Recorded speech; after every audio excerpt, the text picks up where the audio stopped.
All right. Hello, hello. Hello. Today we have Danny on our show, and welcome to my channel, Danny. Thank you for having me. I'm so excited to talk to you because Danny is type O just like me, so I'm sure you have a lot in common with me. So, Danny, where are you calling from today? Fort Worth, Texas. All right. So, I would like to first start by asking you how you got started with the blood type diet. I got started on accident, actually, very late last year, early this year. I typically go and donate blood every 2 months or so. Every 56 days you're allowed to go. So I've been going for a few years to donate blood, and I always encourage my wife to go do it as well. And she was typically reluctant to do it. She always deflected it, said she didn't want to do it. And I was going because I had heard from a naturopath that it's good to recycle the blood and things like that. And so I was doing it, and I was also able to get off of work to do it. So it was kind of a win-win. And so she went with me one time, I think it was in December, and I told her to find out her blood type because I had recently found out mine. And that just opened the door to a bunch of curiosity and things. And I started telling her, well, there's a book I've heard of, and I know someone who's read the book and followed the diet for about a year, and they lost a tremendous amount of weight, but they didn't stick with it. And we weren't necessarily looking to lose weight. We were just very curious about what the book had to say about our blood types and why I was an O and why she was a B and what the differences were. So we went to the library, or she went to the library and rented the book, and she started reading it. And overnight she said, this is what I'm doing. It makes so much sense. It's answered a bunch of questions that I've always had. So then she gave me the book, and I felt the same way. And we've been off to the races, and we haven't looked back. And we're extremely happy with the things that the books explain for us, and it just sheds a lot of light on things that you've always wondered. Why is it this way? And the book has answered that for us. Well, that's very interesting. So it all started with an accident of giving blood, right? Yes. And your curiosity got you to read the book.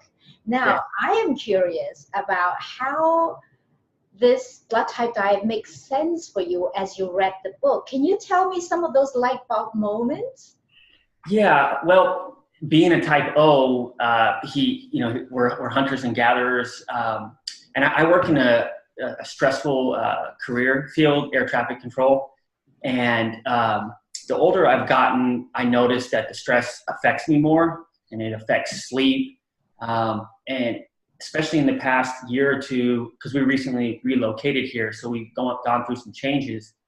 And my stress profile just keeps increasing, and then my sleep was deteriorating weekly, if not daily.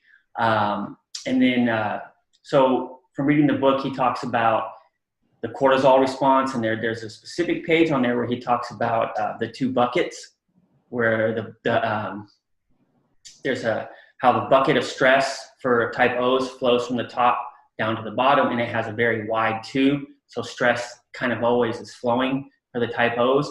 And I always felt that way because for her and I, if we have weekend chores to do, I'll wake up and I'll be on them right away, on them. Like that, there's that stress profile, always thinking about what do I got to accomplish, what do I got to get done. And as a type B for her, she was different. And so that was kind of a light bulb moment as to I'm behaving this way because it's genetically in my DNA to behave this way. So I've slowly learned practices on how to mitigate those things, but also accept them for that's how I am. And also notice how I can impose my behavior on her as well. So it's a learning in progress. But I've also always been thin and lean my whole life growing up. And as a child, and as a teenager, you're kind of ridiculed for that. Oh, you need to put on some weight, But at the same time, the book, teaches that that's the way a type O is genetically disposed to be. Lean, mean hunting machine. So I can't call myself a hunting machine yet, but I feel like I'm lean and mean sometimes. Hmm. Yeah, isn't it liberating to, to get validation Yes, of yes, who you are at the core, absolutely. physically and mentally, so that you just stop, like, blaming yourself or thinking there's something wrong with you because you are unlike everybody else, right? Absolutely. Yes, So that's a good way to put it. It is very liberating. yeah. So what have you done based on what you have read in order to help you manage your stress? Oh boy. Well, I started with like a sleep routine, um, and some people refer to it as sleep hygiene. I practice. One of the main things we practice is setting a time period where you can start to calm down. A period maybe around 7 to 8 o'clock where there's not a lot of interaction with anybody other than ourselves. No TV, no radio, not a lot of lights, and just relaxing. And that helps to set the body up and let the body understand that it is time to rest. Because as type O's, if you let me, I'll go all day with very little sleep. I'll know that it's not right and it's not the right thing to do and it's not good, but I'll still do it. Um, I think maybe I might not notice it when I eat the food, but I think food helps too, from what he talks about in the book. Just helping my DNA start to thrive and flourish in the manner that it wants to. Um, but yeah, we have the blue light blocking glasses to help the brain start to recognize that it's time to go to sleep. But just overall, I guess living in a primal sense to a certain degree, like a type O is supposed to, getting sunlight in the morning, letting the brain recognize that it's morning time and let those hormones and things release. And the same thing at nighttime, letting the body understand and the brain understand that it's nighttime, ready to go to sleep. And also throughout the day, trying not to accomplish so much. I don't have to hunt down every chore, and gather everything and get everything done. I can cross off a couple of things and I can let a couple of things stay too. And that's something that's always a work in progress, but it's part of my DNA. Wow, hearing what you said is actually very inspiring for me, because as a type O, I'm exactly the same. I want to accomplish so much during the day. I'm always on the go. I have a long to-do list. And well, of course, at the end of the day, I only manage to check off that many. So it's about managing your ambition as well. Yes. Yes. But what you said about sleep hygiene, it's really a very, very good advice, not just for type O, but for everybody. But I think for type O, we have that, special need. One thing I can add to that is we're into fitness a lot. And one thing I would do is I would get off of work around 3 o'clock and I'd already be fatigued from a long day. And I would force myself to go ahead and continue to exercise after work.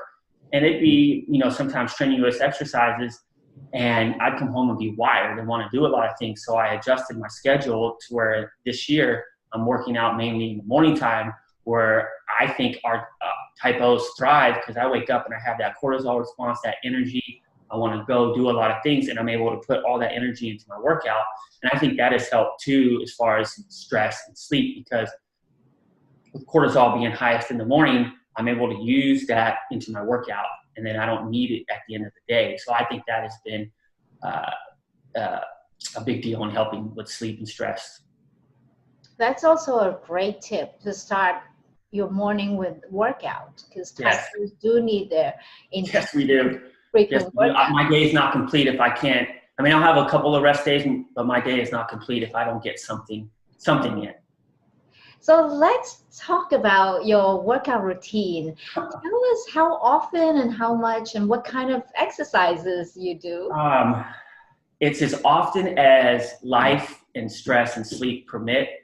Meaning, if I have a rough night of sleep or a rough day of stress, if I'm not feeling it the next day, I'm learning how to adapt to that and just take it easy the next day. And that's hard for me as a type O. But I'm finding few of those days are starting to exist because I'm getting better, like we've discussed. And workouts consist of, well, as a type O male, it's primarily, hypertrophy, muscle building to the best of my ability.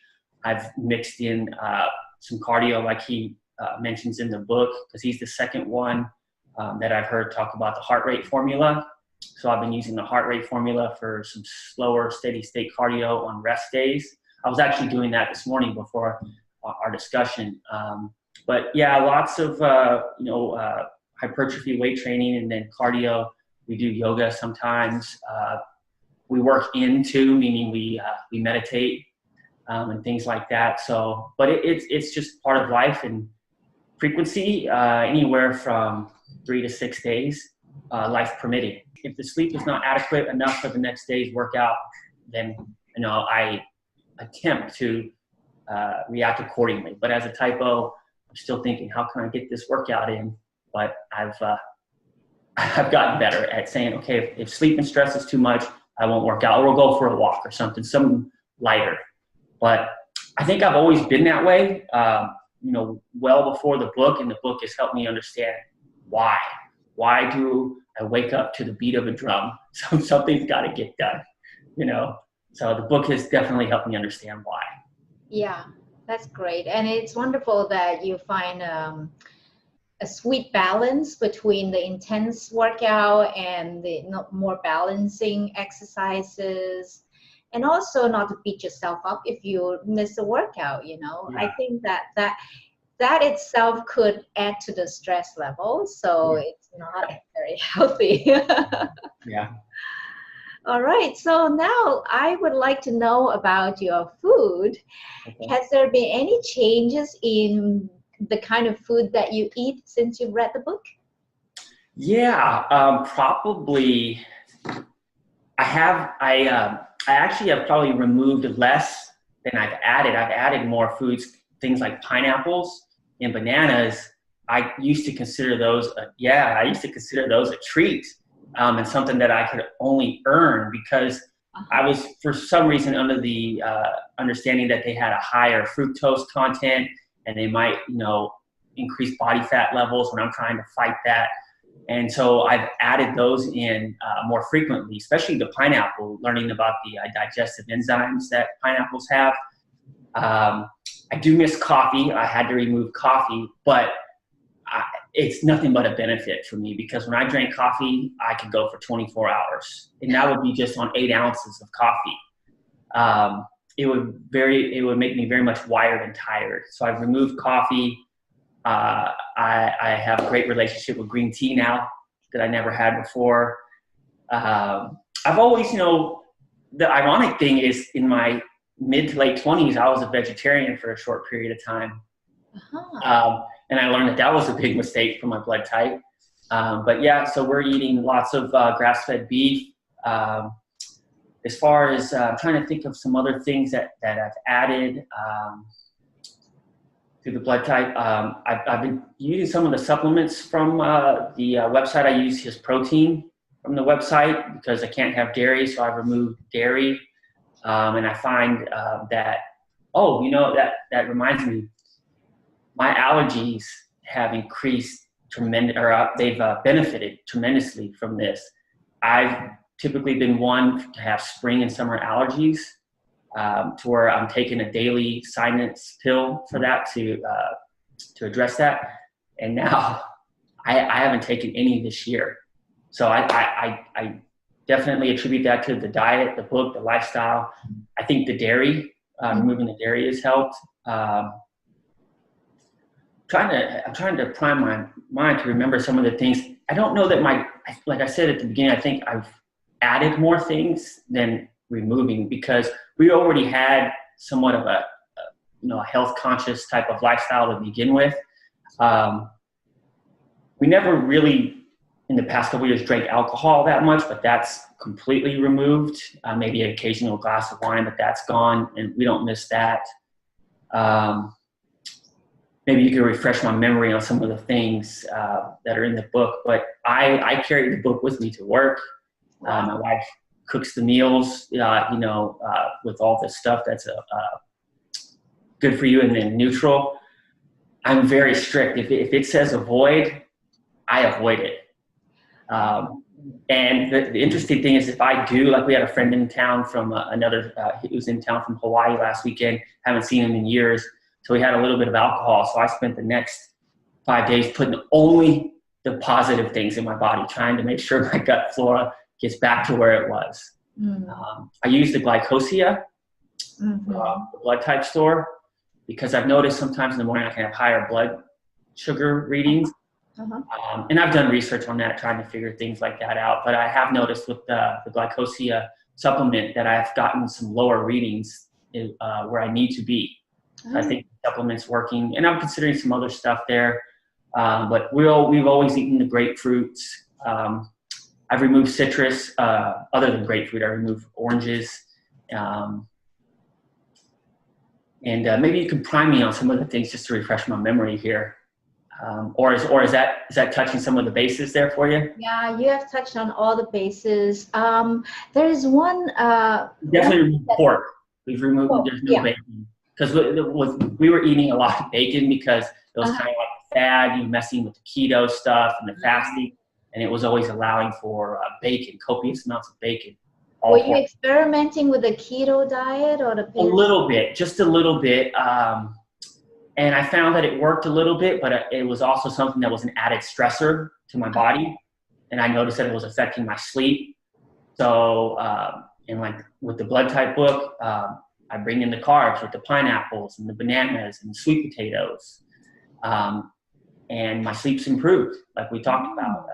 So the keto, I try and balance it a little bit.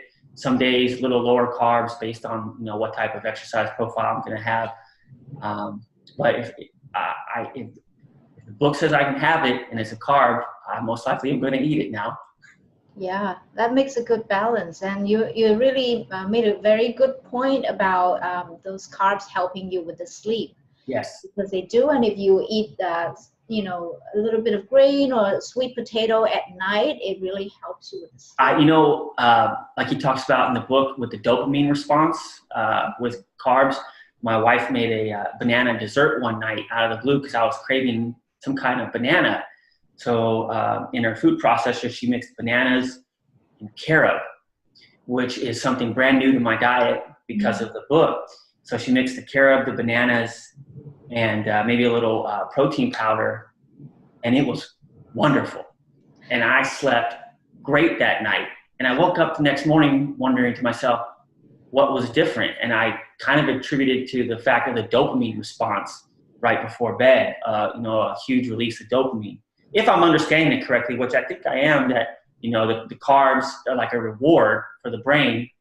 Dopamine response, sleep good results. Well, I'm going to try that myself. Okay. It sounds amazing. And there's one more thing that type O's should absolutely avoid, and that's wheat. Now, how has it been for you? Oh, we were already a gluten-free lifestyle to begin with. So wheat doesn't really find its way into our life. Maybe an occasional beer here and there if it's some kind of beer that's hard to find, because when I was younger, I really liked my beer. So if I find like a beer that's rare and hard to find, I'll drink it, but that's so few far in between. But as far as avoiding wheat, that's not a problem for us. So it's always been that way for the past 5 to 8 years. Mm-hmm. And you do know that the blood type diet actually does not advocate completely gluten-free, because there are some grains that we can have, right? So what kind of grains do you sometimes have? Right now, I don't have many. Maybe the only thing that I occasionally have is buckwheat. Buckwheat, yeah. That's probably because it's gluten-free. So that's probably the only grain I really have. I'm pretty sure black-eyed peas aren't a grain, and I've recently started eating black-eyed peas because of the book. And I think we have quinoa occasionally. Because the book allows it. I'm not a huge fan on quinoa. Sometimes it can be a little bit boring, but my wife does a good job of dressing it up and making it taste good. But if I'm going to have that type of nutrient, I prefer a sweet potato in that case. So I don't find myself eating many grains. Right, sweet potato is a really nice treat. Yes. Yeah, especially at night. So you have talked a lot about your wife and what she cooks. So I am really curious. I would like to meet her if she's around. Can you introduce her? Yes, I can. Babe.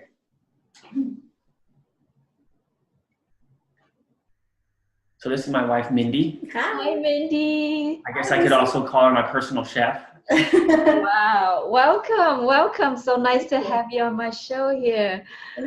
Mindy, I have seen your Instagram profile with all your amazing cooking. You're a great chef. I try. Thank you. And Danny, I must say you're a very lucky guy. Yeah, very lucky. So Mindy, are you type B? I am. I'm a type B, and that was the hardest thing I had to give up was pork. I grew up on a family who just like, had pork freezers, bags and stuff like that of pork. So it's just a taste that feels like home. And moving from California, where all my family is, to now to Texas, when I felt homesick, I would make a pot of maybe pork belly and put it over rice and stuff like that. And now it's just like, I gave it up, and then let's see, I don't know. Yeah, I gave up chicken. It was hard for the first month or two, but now it's become so easy where I just think of it as poison, like a toxin. I'm like, don't put that near my plate. So I kind of treat it that way. So it's become better. I know it's not good for me. And I saw on social media somewhere, somebody said something, I eat the foods that like me. So I'm trying to develop that mindset to eat the foods that like me. So I don't find too much emotions, sadness, because of my food, if I look at it that way. Mm-hmm. So you have let go of those comfort foods. Yeah. Adopted new ones. So tell me, what kind of food do you usually make for the two of you? Because you're two different blood types, right? But there are some common foods you can eat. So can you give me some examples? Well, we've been doing a lot more beef. He's just, primarily like a lot of meat eating, which I think it's unfair sometimes. I'm like, no fair, it's easy. I can do this for you. And what do I eat? So when we do make it easy for meals, I do lamb. So we've kind of developed a new thing on Sundays. We do lamb. So we'll throw some lamb shanks in a crock pot and put a bunch of good seasonings that we both can have. That's definitely an addition due to the book. The book has brought lamb into our life. Yes. I have never eaten lamb before the book. Wow. Yeah. So, More seafood. I can't have seafood. What about the perch last night? You didn't eat the perch. Well, some of the fish when he says seafood. So don't do a lot of shellfish. I can't do that. But so we'll do more like cod, top sirloin, some grass-fed beef, some things like that I can also eat without having to cook two separate meals. So I've created this spreadsheet where, what's highly beneficial for both of our blood types, and then, what's neutral, and I break it down kind of like Dr. Diadamo does in the book, where I base it on, what type of meats that are, we can eat together, what type of fruits, that I can go shopping for together without having to buy and then mistakenly just have it out, and then he eats something he's not supposed to. So. Mm-hmm. Yeah, plums and mangoes have found their way into my life as well after the book. But she can't have mangoes, so I get to eat them. Oh, how mangoes? I know, mangoes and bananas have been like just fruits that I love, and now I'm just like you learn to just allow to accept the foods that work better for you. Well, she gets coffee, and she gets cream, she gets cottage cheese. Those things are good too. You can have a lot of cheeses. Yeah. Do you like cheese? I do. But we just stick to like pecorino. Just because it's, highly beneficial for the both of us. Goat every now and then, goat cheese every now and then.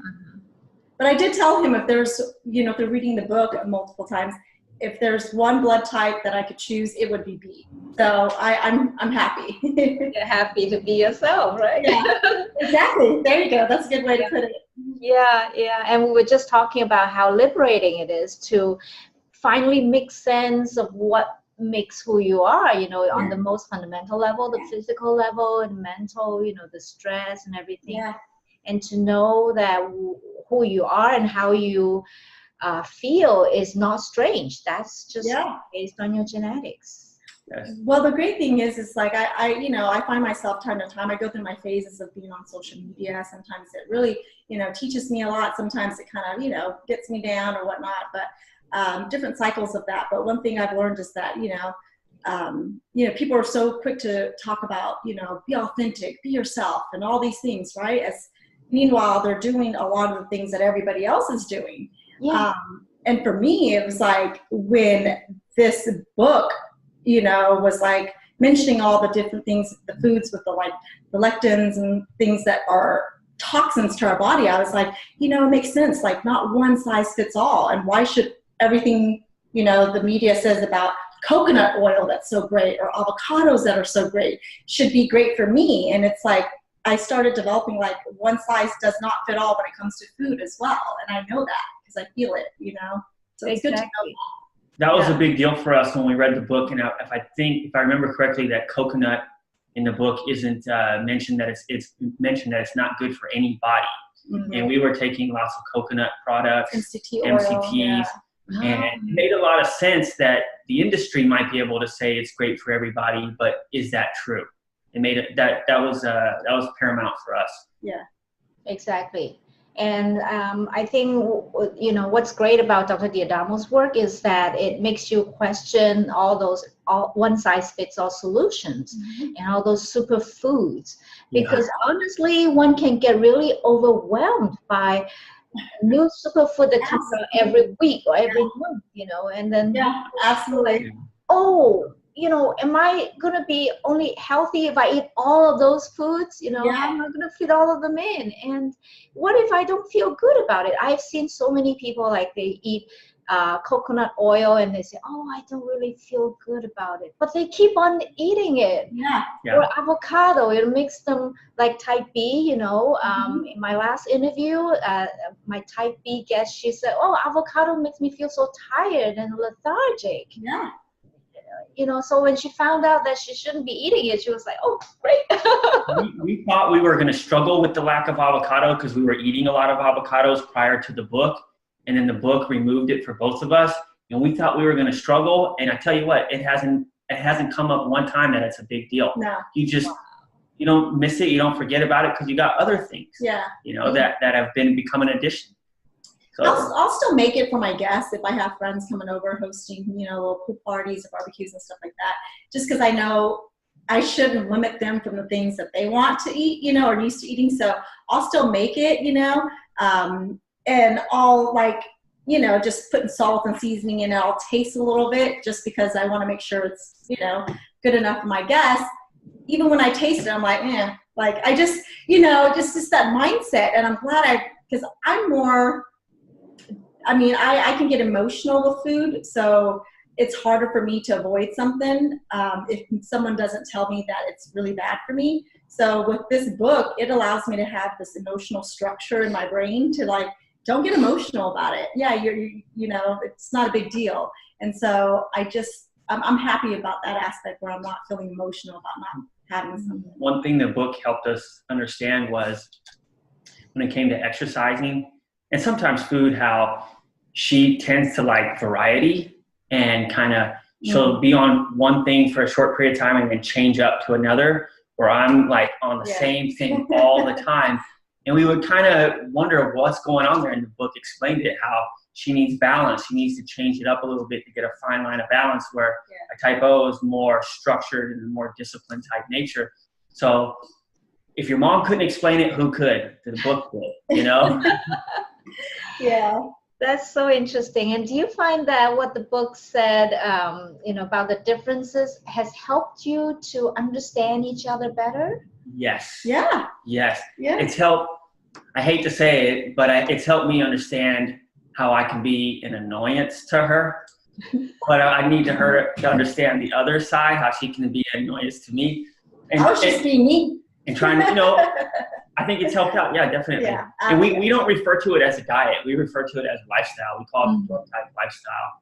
Because, we've learned, we've heard people talk about if you're on a diet, you're going to go off a diet, on a diet, off a diet. And right now there's no looking back for us. We plan to stay with this.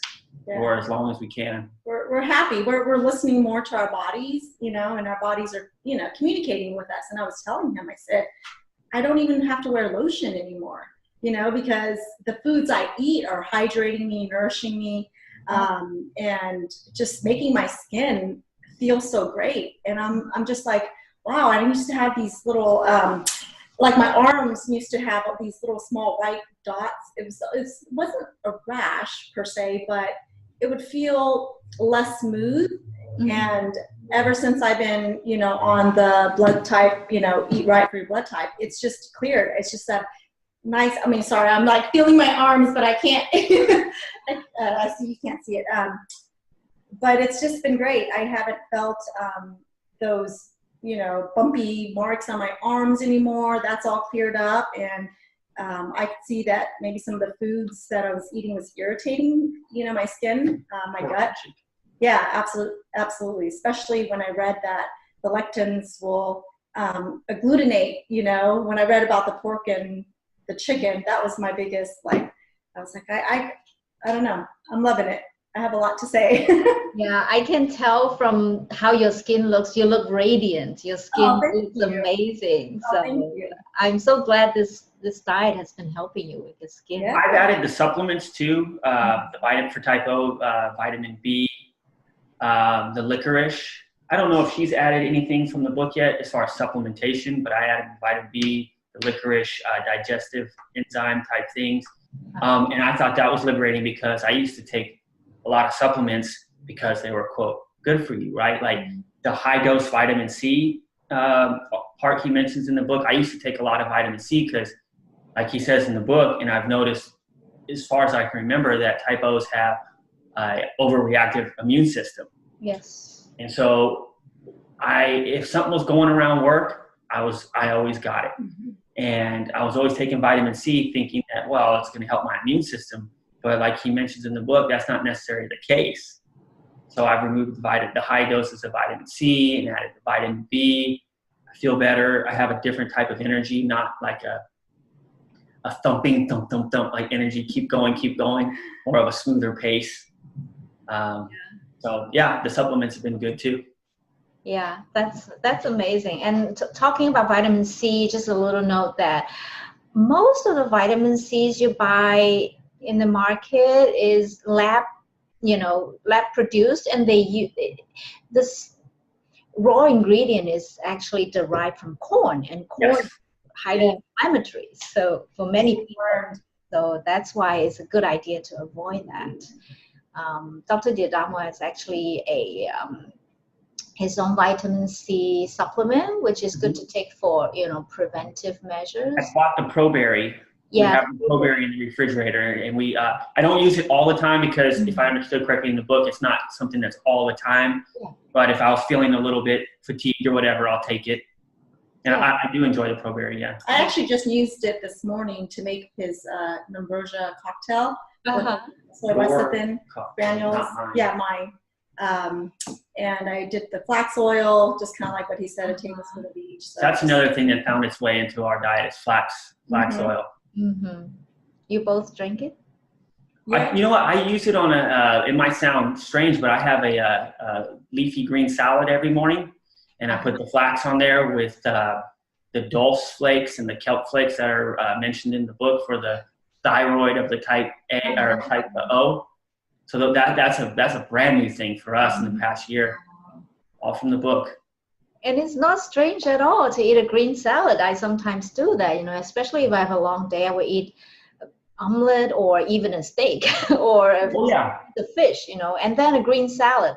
And that just primes me up for the whole day and provide me with very steady energy. Mm-hmm. So not strange at all. Talking about energy, that's one thing this year. So we're 9 months in with the lifestyle, and gosh, my energy level, it's like I'm kind of high energy anyways and a fast talker anyways, but I just am feeling so energetic. I wake up, I'm ready to go. I walk my dog. I'm just come back. I'm cooking these meals. I go to do my workout. I have this structure that, is fueling me with this clarity and energy that I'm I can just say it's a coincidence, but no, I mean, I listen to my body, I drink my green teas, I'm just really inducing myself with a lot of the good, components that the book talks about. And I really see the results too. My energy level, my skin, my even mindset, like it's more positive. It's crazy that foods can make you happy because, I'm like, oh, I'm so positive. I'm so happy. Like, why are they, you start recognizing like, why are they so negative all the time, and you start thinking, like, I don't know. Life is just rosy and feels better, Yeah, it's so amazing that the food, when it makes you feel good, everything else becomes easier. Mm-hmm. It's something we don't normally think about. Like if you eat the poisons, the avoids, then it starts to make you feel uncomfortable or even painful sometimes. And people, if you don't relate the food and how you feel, then there's something lurking in the background and causes you, gives you bad mood, and then everything else becomes more difficult in life. Absolutely. It's just a great idea to eat what's right for you, right? Absolutely. Yeah. Another thing I mentioned the allergies is I was also an asthma sufferer, especially in the spring months. I would get a lot of shortness of breath, and that's disappeared. Mm-hmm. Amazing. Yeah. Yeah. Yeah, it's the dairy, right? I think so. I didn't even have a lot of dairy, prior to, some cheese here and there, maybe cream in the coffee and whatnot. But just the removing it, something being removed and or added via the book has helped in that scenario. That's a very good point because, sometimes a lot of people tend to associate, oh, if I don't eat this, then I'm fine. Or if I should avoid this or that too. But it's about it's the whole picture. Yes. You avoid some things and then you introduce the beneficial. So the beneficials will help you heal, help your body heal from whatever diseases you have, and then make you stronger in your immune system. So the body works as a unit. It's not just like, you heal one arm and then you forget the neck. Yeah. The whole body. Well, he always says, he always refers to like, we joke around sometimes, but he's like, hey, my body is my temple. Like, so we really try to take care of it. We create our own shrine for our bodies. And it may sound, vain in a sense, but it's not just about the aesthetics. It's not, about fixing how things look on the outside. It really is about, how good it makes us feel on the inside. Like you mentioned, eating and then not feeling so lethargic and just sitting on the couch and like in pain and your stomach's hurting. It's like, that's kind of inflicted, pain. And we've learned to recognize that, like, why do we do that? How do we change this? And, it's been years, like we don't feel that way anymore, ever when it comes to eating food. We feel good. We only have positive things to say after we eat a meal. We're always so thankful and bless, our food and talk about, wow, that was amazing. That was a great dinner. And, we go on about our, evening and winding down. Instead of complaining about feeling the discomfort of the food. So yeah, and does that make you feel more give you more energy or more motivated to do other things, after like? Oh yeah, you up? Yeah, a lot less sluggish, definitely. Yeah, like I've talked a lot about the type O having the energy and wanting to work, but there was a fight. Like your mind was telling you to do something. Oh, I need to go accomplish this task or this chore, but the body didn't want to. Now I think I've brought it into an equilibrium with the blood type that I can balance the body and the mind and having energy and not being so sluggish and not being way this way or way that way. I'm kind of balanced there. It's wonderful. Well, it sounds like that this way of living has, given you tremendous benefits and feeling better than ever. Yeah, it makes eating walnuts feel and taste so much different because they're so good for me. So I love my walnuts. Yeah. And my blueberries. Yeah. They go well together. There's a lot of mental appreciation, when it comes to eating the foods that are good for us now. When we eat, we kind of laugh and we're just like, look at us, you know, we make a lot of jokes amongst each other, you know, with our foods too. So we're just, you know, feeling like we're eating like the nectar of God and different things. That, you know, we just get fun and playful with the foods we eat, because sometimes, you know, we don't really eat those foods throughout our lives, and you know, now we're just when he talks about oranges for type O, in the book, it definitely answered that question, because as long as I can remember, you know, being younger and being out with friends, you know, at a morning buffet, they give you coffee and orange juice, and I had this struggle. Well, which one do I want? I don't want to choose, so I'll have them both and then feel bad afterwards, and it happened every time. Well, because I'm not supposed to have either one, you know, so now I don't, and I don't have that struggle or that problem anymore, you know? Yeah, it all starts to make sense. Well, and I really like what Mindy said about, you know, appreciating the food that you now can have and beneficial. I mean, I've talked to so many people who have started with blood type diet, or who have not started but are interested. And then when I told them, oh, you know, you should avoid this food, and they're like, oh no, what else can I eat? But the fact is, there's so much more. Oh gosh, yeah.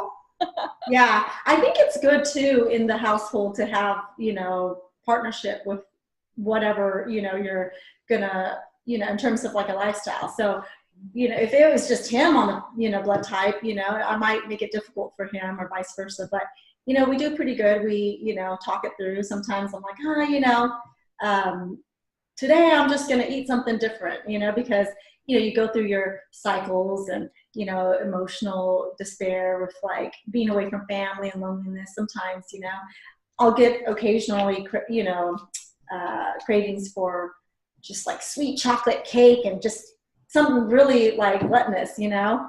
And I was telling him I was feeling that way because I have two older daughters. They're in college in California. One just graduated college, but they're 21 and 22. And, you know, it's kind of hard not being around, seeing them grow and whatnot. So I get random moments of loneliness and emotion. So I ate this small piece of chocolate cake, and I didn't even look at the ingredients, just because I was just like, I don't want to look. I don't want to. I just want to do something bad right now, you know, and just justify why I'm doing it. And I woke up the next day with the blister, because I've been so good at avoiding things I'm not supposed to eat. And my body, you know, the very next morning is like, you shouldn't have done that, you know, and I had a blister. And I was like, this is so strange. Like, there's nothing different except for eating something I wasn't supposed to eat, full of sugar, probably corn syrup and gluten and just all kinds of things. It's just not good for my body, but I'm learning to listen to her a little bit more, you know, and honor, like, you know, that she knows a little bit more than I, you know, when she's communicating with me. Yeah, this is a little bit tricky issue because it has to do with emotional eating, and many of us actually struggle with that. I've struggled with that almost all my life, and I think that the good thing is that you are aware of it, and you observe what happens when you've eaten those avoids, and you know better, you know, next time, and then you decide what you should do. You can avoid it, or maybe you can try to use some alternative ingredients to make your own cake that's compliant. That's one way to deal with it. Another is, of course, if you've been eating so clean and compliant, then, you know, once in a while, if you want to give in to the temptation, that's all right. You know, of course, you're aware of it and the effect, and also afterwards, you just eat a lot of beneficial, and your body feel itself. Yeah. It felt good at the time, but then I felt guilty afterwards because I'm like, you know, it gave me a blister. And I'm convinced that I woke up with a blister in my mouth because of all the high sugar. We avoid a lot of sugar, you know, so it's like all of a sudden I'm eating probably 1,000 to 1,500 calories in a small little tiny chocolate mousse like cake that was just decadent and delicious. But, you know, some things aren't good for us, even if it's delicious, you know. Yeah, in those moments, I would encourage you to really work with your emotions. You know, what are your needs, and fulfill your needs. Or just listen to me. I told her not to do it. He's so disciplined. I've never met anyone as disciplined as my husband. He is so structured, It's type O. so disciplined. So eye on the prize, you know, like he's Yeah. very disciplined. So That's he's excellent. you know. So he just needs to commit to something, and he's there. So when he committed to the book, you know, he was just like, well, that's not, let's see if that's, you know, compliant. And then we'll have to run to the book and look. So every little thing, it could just be like, you know, well, white pepper, can I have white pepper or black, you know, so we've had to remove, we're like, oh, no, you can't, you know. So we had to really, you know, get real disciplined even, you know, with the things that, the small little ingredients that people miss out, you know, I'm talking about. Yeah. You know, seasonings and stuff like that. But it's wonderful that you can be each other's partner in this, you know, lifestyle, and just encourage each other to stay compliant as much as possible. And sometimes you can have fun too, you know, with fun with food and just the planning itself. So yeah. I've been encouraging her to stop making coffee in front of me. But I'm getting better with that. The smell used to really, you know, give you that nostalgia about how good coffee was. And sometimes it, you know, makes you feel good. But I've gotten over that. I've definitely improved. I tell her, keep that poison away from me. But actually, you know, coffee, I have read a study a long time ago that says if you just smell the coffee, it will give you benefits in your body. You don't even have to drink it. Okay. So, there you go. Yeah. Yeah, so you can smell it and feel as if you have drunk. And I can drink it. Exactly. That's how I work with my own craving for coffee and also for bread, because I've eaten bread my whole life until I started with this diet 10 years ago. Wow. And so every time I walk past a bakery, oh gosh. You meditate in the bakery aisle. Exactly. I would imagine that I've already eaten the bread, and then I would walk away, and you know, I come my yeah. Well, when she drinks her coffee, I eat a banana in front of her. tease each other, right? Yeah, we have fun with it. We definitely do. You know, we'll make fun of each other, and sometimes we'll make each other feel better when he's like, you know, shucks, I can't do that. I wish I could. And, you know, I'll remind him about like, well, you can have that, you know, and I can't. So we try to, you know, help each other level up a little bit without feeling, you know, bad about, you know. Because we with the mangoes, she was making a mistake recently. She was eating mangoes because she had forgotten that they were an avoid for her. And then she realized that they were an avoid. And I said, well, my mango stash just increased. Now I can eat all the mangoes here. Oh, you guys, it's been so much fun to talk with you, and it was so inspiring, especially in how you know, just are partnering with each other in this quest for health and well-being. So I want to thank you so much for sharing with me and with my audience on YouTube and Facebook. And is there anything else you want to add before we I don't believe so, no. No. It's a lifestyle. I prefer it as a lifestyle, not a diet. Yeah, no, thank you. Thank you for your time, and thank you for that's great. This conversation with us.